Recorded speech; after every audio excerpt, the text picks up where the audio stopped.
Olá, tudo bem? E hoje damos continuidade à entrevista com o Dr. Geraldo Magela Pirauá, que é coordenador do núcleo do Ministério Público aqui na região Agreste, na nossa querida Arapiraca, capital alagoana do Agreste. Continuamos falando sobre criminalidade. Dessa vez, o tema é a carência de casas e fundações que atendam o menor infrator. Daqui a pouco, no Conexão Municípios de hoje.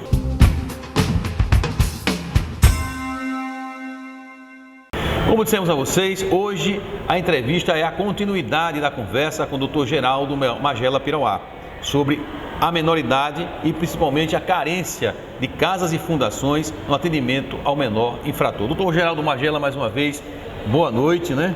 E bem-vindo ao programa Conexão Municípios, aqui gravado no Arapiraca Garden Shopping, né? O maior shopping do estado de Alagoas. Boa noite, Mozart. É um tema sempre atual.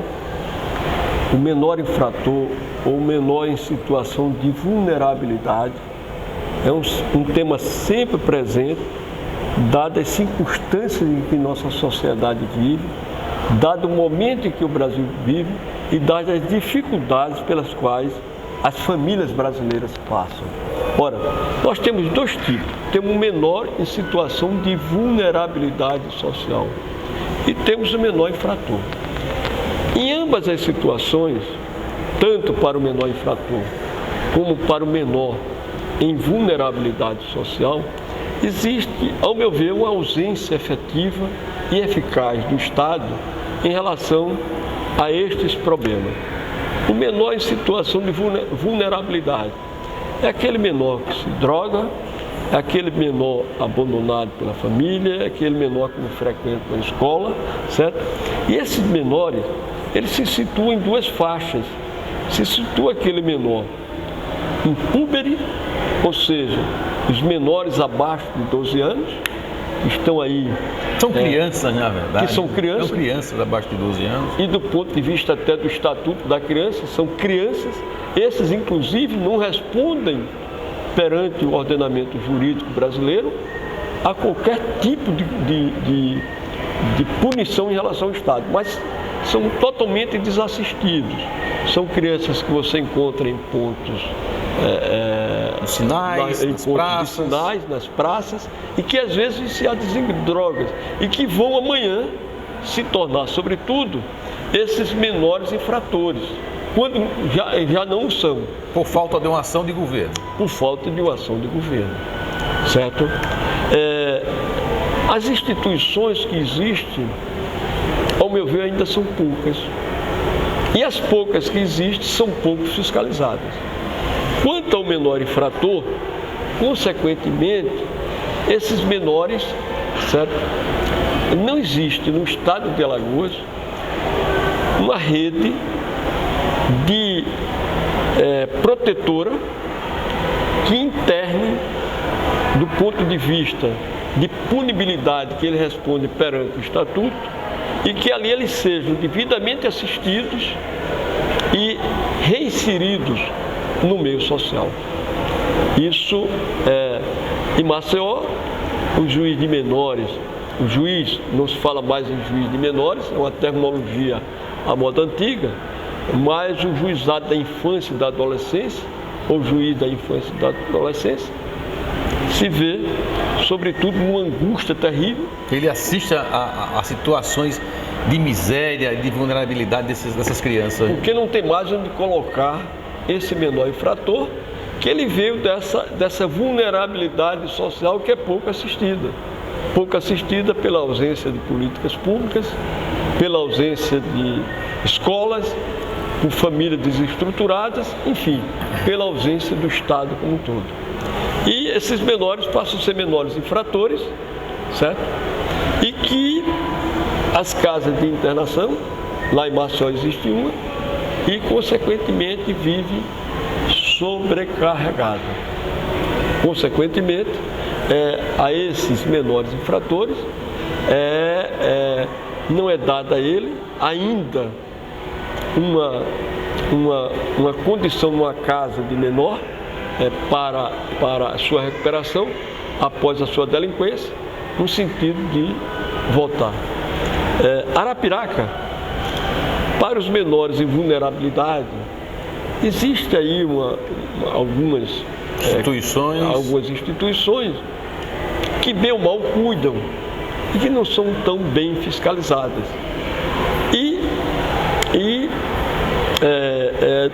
Inexiste, até agora, em que pese haver várias tentativas e tratativas, o juiz de menores aqui, o juiz da infância e da juventude, que é o doutor Alberto, certo? Vive com a mão na cabeça, para onde manda esses menores, que eles não podem ser apreendidos, que menor, o Brasil sempre encontra uma terminologia para distinguir, ele não pode ser preso, eles são apreendidos. E durante doutor Alberto só efetivamente interna naqueles casos mais graves. Os que ele pode liberar são os liberados, porque não tem onde colocar. Esses pequenos furtos ou esses furtos, etc, etc. Doutor Magela, tem um caso aqui em Arapiraca, de um repórter amigo nosso, policial, que está sempre na delegacia toda manhã, eu preservar o nome dele. Ele disse, olha, já vi um menor entrar 12 vezes no dia. Ele cometeu 12 crimes, pequenos furtos, durante um dia em Arapiraca. Ele entrava e saía, entrava e saía. Então, aí eu lhe pergunto, nesse caso desse menor que você se refere, certo? A tendência desse menor, claro, com o passar do tempo, se tornar um infrator maior, ou um delinquente, um futuro bandido, e o destino dele provavelmente vai ser um confronto com a polícia, e nós sabemos qual vai ser provavelmente o resultado. O Estado precisa, sobretudo, investir muito, e muito nisso. Uma ação social planejada. Existe a Secretaria de Ação Social nos municípios e no Estado. O que essas secretarias estão fazendo? O Ministério Público tem indagado isso? Eu acho que fazendo cadastro, sobretudo, do Bolsa Alimentação, de família, de Bolsa Alimentação, coordenando o programa do governo federal. A coordenação desse programa, ou seja, de famílias que precisam de uma residência para morar, o que até mesmo no sentido de doação de empregos, de arrumação de empregos. A gente vê hoje um país pelo que passa. No caso de Arapiraca, certo? Uma das coisas que eu achei tremendamente importante que aconteceram, vou lhe dar a gente até está entrando no assunto, mas esses assuntos ele tem sua conexão. Duas coisas importantes dentro do contexto do desenvolvimento de Arapiraca que aconteceram foi a construção desse shopping, no qual nós estamos fazendo essa entrevista, dando essa entrevista, que gerou um sem número de empregos, diretos e indiretos. E a outra foi a chegada do call center, do AIC, que segundo informações de um amigo que lá tenho, hoje eles estão convocando mais 1.600 pessoas, num total de 3.100 pessoas estão trabalhando ali. É bem verdade que o salário não é grande, mas é salário que dá para viver com uma certa dignidade, com uma certa decência, e a pessoa não está desassistida. Então, mas voltando ao caso eu acho que o governo do Estado e o Brasil como um todo precisa ter uma política bem planejada, bem estudada, colocar a pessoa certa naquele lugar. Eu fico imaginando, eu gostaria, sei que não vou ter, mais 50 anos pela frente, porque esses problemas que hoje nós temos em relação a essa criminalidade que mais tarde vai surgir de forma mais vultosa em função da desassistência social, dessa desassistência social em relação a esses menores em situação de risco social, que vai desaguar no menor infrator, que provavelmente vai ser o criminoso maior, certo? Verdade. Então, quando esse ciclo vai ser quebrado, que a gente vê hoje países da Europa, nunca lá estive, e a gente vê países da América do Norte, certo?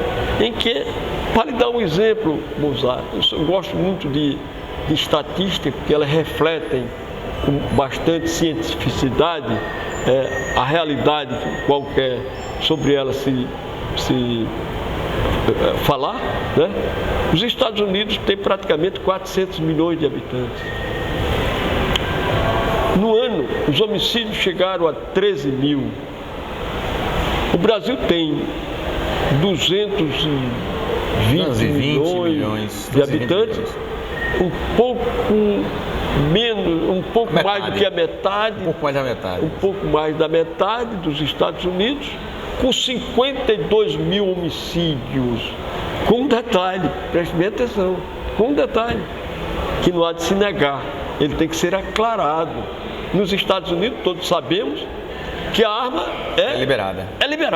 Todo mundo tem Aqui, pelo contrário, a arma não é liberada. Com 52 mil homicídios, isso dando, em termos de Brasil, 26 pontos. Qualquer coisa morta por um grupo de 100 mil habitantes. E eu já disse há pouco, pelo menos na entrevista anterior, que acima de 10 é situação de epidemia, certo? É situação de epidemia. Quando lá é 3 pontos percentual.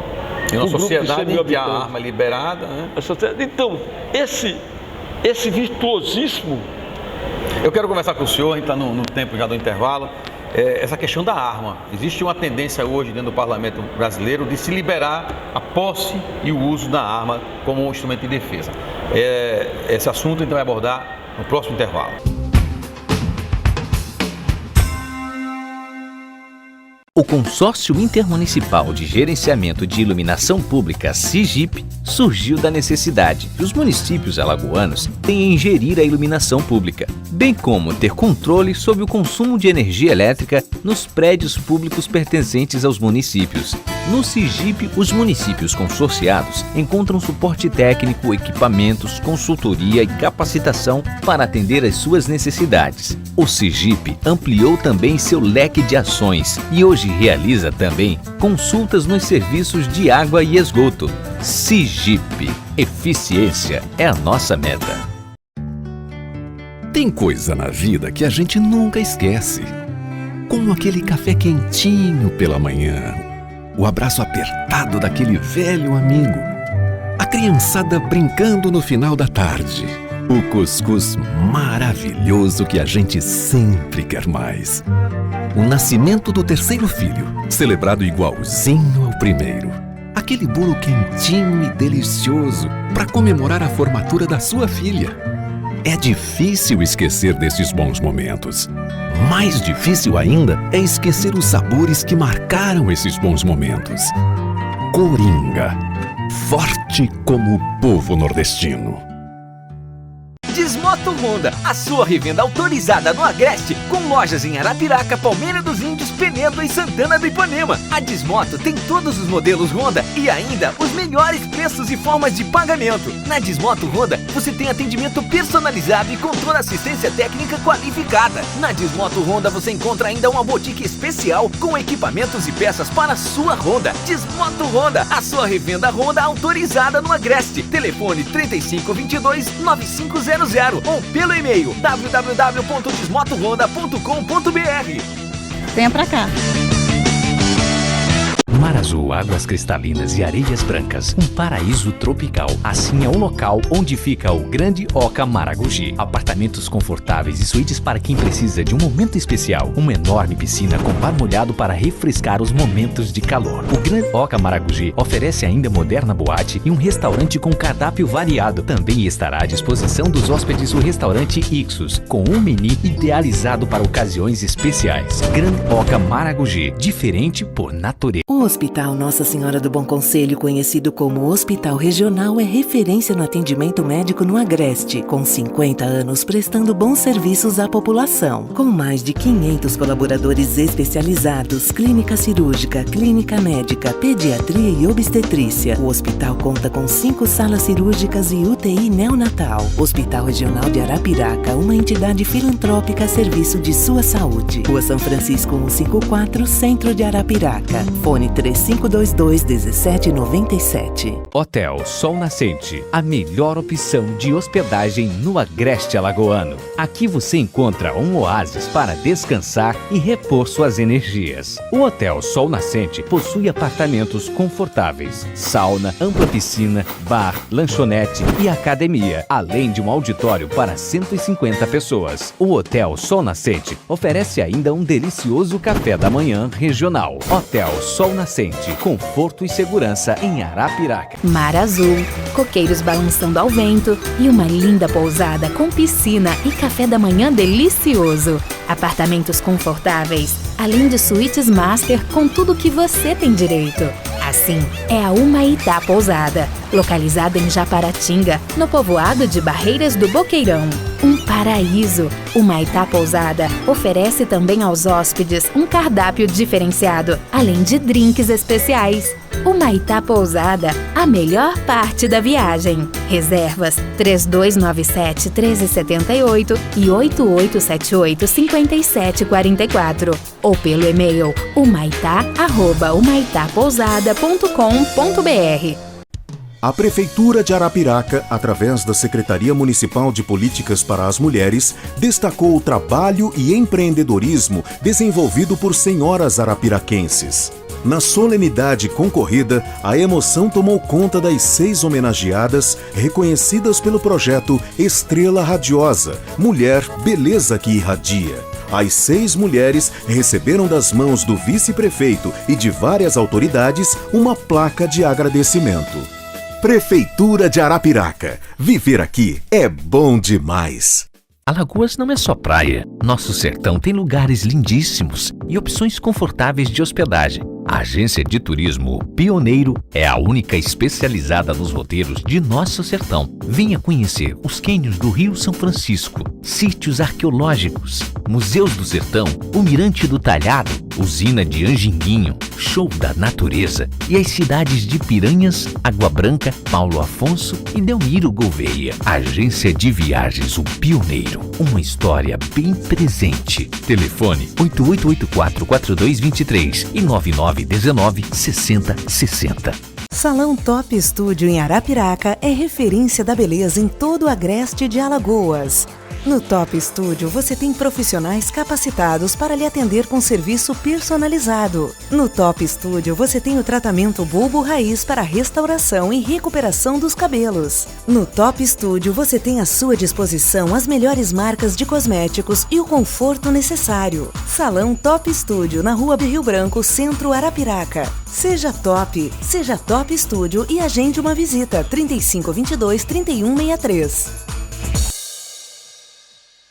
Pousada Coqueiro Verde, a extensão de sua casa em uma das praias mais lindas do Brasil, Japaratinga. Na Pousada Coqueiro Verde, os apartamentos ficam de frente para a praia, alguns com piscina de hidromassagem para você esquecer o estresse. O café da manhã traz no cardápio a regionalidade. A Pousada Coqueiro Verde fica no centro de Japaratinga, com tudo pertinho, onde você pode passear pelas praias e ruas da tranquila Japaratinga. Pousada Coqueiro Verde, a sua praia dos encantos. Faça já sua reserva pelo telefone 3297-1447. E-mail reservas@pousadacoqueiroverde.com.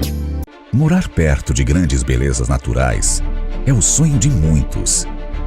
E isso você vê aqui. A Reserva São Michel é um loteamento de alto padrão, onde sustentabilidade, lazer e estilo andam sempre juntos. Reserva São Michel. SEUNI, há 15 anos seu futuro começa aqui. Venha para a faculdade que tem uma completa estrutura física e acadêmica e o melhor corpo docente do estado. Na SEUNI você encontrará as maiores oportunidades para construir um futuro de sucesso. Com cursos que você conhece e aprova: Direito, Enfermagem, Ciências Contábeis e Administração. Faculdade SEUNI. Há 15 anos, seu futuro começa aqui. Fique bem informado e saiba tudo sobre os municípios alagoanos no site www.circuitoalagoas.com.br e veja toda a badalação e os melhores momentos dos shows nos municípios de Alagoas. Veja tudo dos bastidores da política no interior. www.circuitoalagoas.com.br. Você pode concorrer ainda ao sorteio de um final de semana no Hotel Ganhoca Maracogi. Acesse www.circuitoalagoas.com.br. A informação direta.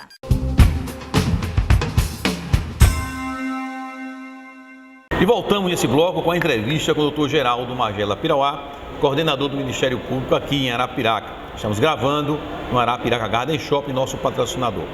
Dr. Geraldo Magela, nós estamos falando sobre violência e dessa vez o tema é armas. Existe uma tendência, uma discussão dentro do Congresso Nacional da volta para que as pessoas tenham direito ao acesso à arma, posse da arma como instrumento de defesa. O senhor concorda? É contra? Ou a arma, sem arma ou com arma, a violência aumentou e diminuiu no Brasil? Eu diria que se desarmou a população e os crimes até aumentaram. Certo? Não houve o que eu tenho lido a respeito, já li sobre esse assunto, que os crimes não diminuíram. Eu acho que se tirando a arma do cidadão brasileiro, não fez diminuir o crime. Nos Estados Unidos, eu disse há pouco, em que a população pode ter direito a uma arma, e o índice de criminalidade lá baixíssimo. A sociedade mais armada do mundo, todo cidadão tem direito a... Está na Constituição dos Estados Unidos que todo cidadão tem direito a uma arma, com o objetivo de se defender e defender o país. Fora aqueles casos em que malucos, e que existe no mundo inteiro, de repente se armam e vão à escola e dão um tiro e tal. Eu acho que ali é do próprio estresse trazido pelo progresso como um todo. Eu falo com muita naturalidade sobre isso porque eu sou, e você me conhece há bastante tempo, um pacifista por natureza. Tenho direito de andar armado, com força de atividade funcional, com um porte de arma desde muitos anos, que é implícito na minha própria carteira funcional. Mas eu não me lembro o tempo em que andei armado. Minha natureza é eminentemente pacifista. Mas por ter essa índole de natureza pacifista, eu não sou contra que as pessoas devidamente passadas determinados critérios previstos em legislação com aquela finalidade, certo? Um teste psicológico para saber se a pessoa não é uma pessoa com problemas que não possam efetivamente usar a arma. A pessoa cuja arma ele peça o registro e se habilite a poder possuí-la, se ele sabe manusear aquela arma, certo? A pessoa que seja maior, enfim, ele não possa ir com aquela arma a ambientes públicos, como jogo de futebol, como um evento público de que tem uma massa de pessoas. Que tem uma massa de pessoas, um grande entretenimento, né? Então, observar essas peculiaridades, certo? Qual a pessoa que vai efetivamente possuir aquela arma, porque, veja bem, é claro que são coisas diferentes, mas só para efeito de raciocínio. Um veículo, num sentido comparativo e figurativo, não deixa de ser uma arma, certo? Nem todo mundo pode dirigir um veículo se tiver uma doença mental.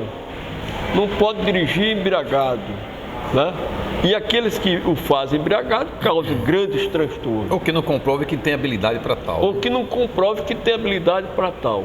Trazendo para o campo das armas, o sujeito comprovar que tem a necessária habilidade para o uso para o manejo daquela arma. Se ele tem idoneidade moral para usar aquela arma. Se ele fez um teste psicológico e diz que ele não é nenhum psicopata no sentido de não poder possuir aquela arma, certo? E se a ele for observado em que forma ele deve portar aquela arma, pelo menos possuir aquela arma em sua casa, porque hoje a legislação é tão radical que nenhuma arma ele pode possuir na sua casa. Então eu acho que a legislação tirou o direito do próprio cidadão brasileiro de possuir uma arma na sua própria defesa residência, em defesa do seu próprio lar, em defesa do seu próprio filho. Eu uma vez, Mozart, me vi numa situação delicada e o que me deu exatamente a tranquilidade necessária foi possuir uma arma na minha casa. E eu possuo desde a época que eu digo há 38 anos, porque eu sou membro do Ministério Público. E, consequentemente, eu me lembro que isso tem aproximadamente uns 15 anos. Alguém pulou o muro da minha casa, arrombou a janela e eu estava no quarto dormindo e o vi. E meu filho dormia no quarto vizinho, o que me deu a segurança para que eu abrisse a porta do meu quarto e mandasse a minha esposa no quarto do meu filho, no sentido de pegar meu filho, que hoje é médico, está até fazendo um curso no exterior de línguas, e o trouxesse para o nosso quarto, foi estar munido de uma arma. Se eu não tivesse com a arma, eu teria entrado em desespero. Seria uma vítima, talvez. Provavelmente seria uma vítima. Portanto, uma vez recolhido meu filho ao quarto, eu tranquei o quarto, liguei para a polícia e quando ele chegou, sentimos apenas que um relógio havia sido furtado, a janela arrombada e ele havia pulado o muro. Mas o que me deu a tranquilidade necessária para que naquele momento eu me sentisse seguro para, eu não diria um enfrentamento com o bandido, mas para a proteção da minha prole, da minha família, foi exatamente ter uma arma dentro de casa.